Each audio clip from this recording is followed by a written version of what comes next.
এত মানুষ কান্দে, এত মানুষের বিবেক জাগ্রত হয়, স্বরাষ্ট্রমন্ত্রীর বিবেক জাগ্রত হয় নাই।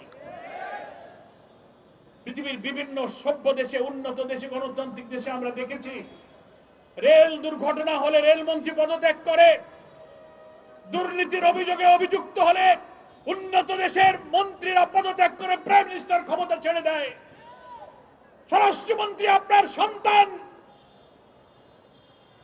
আপনার পরিবারের এরকম চেহারার বাচ্চাদের চেহারা কি আপনার মনে পড়ে না? ভোগান্তি ভুলে চলে আসুন রিগালে, ওয়ারেন্টি সহ স্টাইলিশ কালেকশন নিয়ে রেডি রিগাল ফার্নিচার। সকাল থেকে এই পর্যন্ত যা দেখলেন, আপনার বিবেক কি কাঁদেনি? আপনি কি মায়ের কাছে, বাপের কাছে গিয়ে ক্ষমা চাইতে পারেন না? আমরা বিকাল পর্যন্ত যতটুকু জানি, এখনো আপনারা জাননি।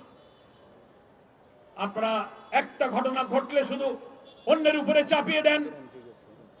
জামাত ইসলামী সহ বিরোধী দলের উপরে বলেন তারা মব সৃষ্টি করে। আমরা পরিষ্কার সরকার এবং দেশবাসীকে বলি, জামাত ইসলামী কোনো মবের রাজনীতি করে না। মিরপুরে আপনারা আপনাদের উস্কিয়ে দেয়া দেশকে অস্থিতিশীল করে বিরোধী আন্দোলনকে সাবোটাজ করার জন্য আপনারা মাজার ভেঙে হামলা করে আপনারা সেটা ইসলামপন্থীদের উপরে চাপিয়ে দেওয়ার চেষ্টা করেছেন। সব কিছুতেই আপনারা বিরোধী দলকে আবিষ্কার করার চেষ্টা করেন। প্রশাসনে যারা আছেন, ল এনফোর্সিং এজেন্সিতে যারা দায়িত্ব পালন করছেন, স্বরাষ্ট্রমন্ত্রী আর সর্বমন্ত্রী, সংবিধানের টানাটানি ছেড়ে মানুষের জীবনের নিরাপত্তার দায়িত্ব পালন করুন।